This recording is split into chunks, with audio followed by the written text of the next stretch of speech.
بسم اللہ الرحمن الرحیم۔ پیارے بچوں، رجب کا مہینہ آخری چل رہا ہے۔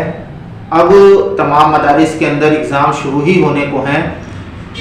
اس کے بعد جن بچوں کا ہدف دارالعلوم دیوبند جانا ہوتا ہے، ان کے دل کے اندر ایک بے چینی سی رہتی ہے کہ ہم کیسے تیاری کریں کہ ہمارا دارالعلوم میں داخلہ ہو جائے۔ یہ ایک بڑا معاملہ ہے۔ اس کے لیے آپ کو کیا کرنا ہوگا؟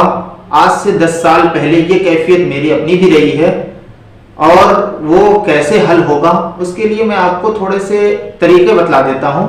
آپ اس پہ کوشش کریں، انشاءاللہ اللہ تعالیٰ آپ کے داخلے کے لیے راستے آسان کر دے گا۔ سب سے پہلے آپ کو کیا کرنا ہے کہ نصاب، جو داخلے کا نصاب ہے، ایگزام کا نصاب ہے، اس پہ غور کر لیں کہ کون کون سی کتاب آپ کو داخلے امتحان میں دارالعلوم کے اندر دینا ہے۔ ان کتابوں کو 3 حصوں میں تقسیم کریں۔ ہر کتاب کا 3 حصہ بنائیں۔ مثال کے طور پہ اگر کوئی کتاب 90 صفحے کی ہے نصاب کے اندر، تو آپ اس کو کیا کریں کہ 3 حصوں میں ڈیوائڈ کریں گے، تو 30 60 اور 30 90 ایسے 3 حصے ہو جائیں گے۔ تو کم سے کم 2 حصے، شروع کے 2 حصے 60 صفحے آپ کو ازبر یاد ہونے چاہیے۔ کیسے یاد ہوں؟ ایسے یاد ہوں کہ اس کے سب سے پہلے اس میں کیا کریں آپ کہ عبارت پہ بالکل اچھی طرح پکڑ بنائیں۔ عبارت اچھی ہو۔ دوسرے نمبر پہ کیا کریں کہ اس کا ترجمہ، سلیس ترجمہ، اردو با محاورہ ترجمہ کرنا سیکھیں، جو لفظ سے قریب ہو، محاورے میں بھی ہو۔ بہت سے بچے کیا ہے ایسا ترجمہ کرتے ہیں نا کہ کا کی کو بعد میں آ جاتا ہے، تو ایسے بولتے تو ہے نہیں اور ترجمہ ایسا کر دیتے ہیں، تو یہ کیا ہے فصیح اردو کے خلاف ہے۔ تو اس لیے ترجمہ کرنے کا بھی ڈھنگ سیکھیں کہ فصیح ترجمہ ہو اور عبارت صحیح ہو، تو انشاءاللہ 70-80% آپ کے داخلے کی امید ہو جاتی ہے۔ اس کے بعد جو جزیات وغیرہ، لغات وغیرہ پوچھی جاتی ہیں، وہ بعد کی چیزیں ہیں، لیکن عبارت لکھنے کا ڈھنگ، عبارت کس رسم الخط میں لکھا جائے، کیسے لکھا جائے، یہ آئندہ انشاءاللہ آپ کو بتایا جائے گا کہ پرچہ کیسے لکھنا ہے۔ لیکن سب سے پہلے ابھی کیا کریں آپ کہ ابھی ضروری کام کیا ہے کہ آپ پہلے محنت کریں اور عبارت اور ترجمہ 2/3 حصے کو پکڑ میں بنا لیں۔ پوری کتاب کے جو کتابیں آپ کو دینی ہے، ہر کتاب کو ایسے ہی آپ تقسیم کر لیں کہ اتنی ہم کو نکالنی ہے، اس میں سے آپ کے سوالات انشاءاللہ ہر حال میں آ جاتے ہیں۔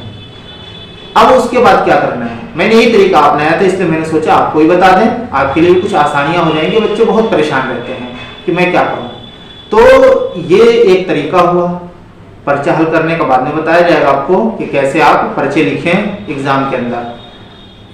اس کے بعد آپ کو کیا کرنا ہے کہ آپ کو دعا کرنی ہے، اسباب اختیار کرنا ہے، اور اسباب کے بعد رجوع الی اللہ کی کیفیت بھی لانی ہے کہ اللہ تعالیٰ سے اپنے لیے دعا کریں۔ دعا سے کیا ہے بہت سے معاملے حل ہو جاتے ہیں، اس لیے آپ اللہ تعالیٰ کے سامنے دعا کریں کہ یا اللہ ہمارے لیے آسانی پیدا کر دے، یا اللہ ہمارا داخلہ کرا دے دارالعلوم کے اندر، اس کے لیے آپ دعا کریں۔ دوسرا کام ہو گیا۔ تیسرا کام کیا کریں کہ خود بھی دعا کریں اور اپنے ماں باپ سے دعا کے لیے کہیں، کیونکہ ماں باپ کی دعائیں اور بد دعائیں دونوں ہی عرش کے پائے کو پکڑ کے ہلاتی ہیں، اس لیے ماں باپ کی دعائیں آپ کے بہت ہی جلدی قبول ہو جائیں گی۔ اس لیے کیا ہے آپ ماں باپ سے دعا کریں۔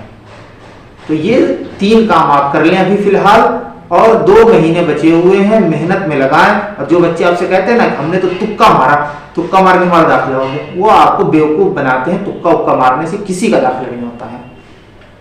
اب آپ سوچ رہے ہوں گے کہ بہت سے بچے تو کہتے ہیں ہو گیا۔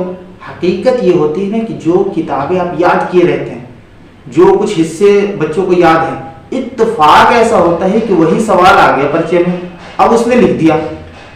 ممتحن کو کیا پتا کہ اس بچے کی صلاحیت کتنی ہے؟ ممتحن نے دیکھا پرچے میں صحیح لکھا ہوا ہے، پاس کر دیا، نمبر آ گیا، اس نے وہ بچوں سے کہتا پھر رہا ہے میں نے تکا مار دیا۔ تو ایسا کبھی ہو سکتا ہے، لیکن آپ تکے کی چکر میں بالکل نہ رہیں۔ جو طریقے آپ کو بتلائے جا رہے ہیں اس پہ فوکس کریں، انشاءاللہ اللہ تعالیٰ آپ کے ساتھ مہربانی کا معاملہ فرمائے گا۔ اللہ آپ کے داخلے کو آسان فرمائے۔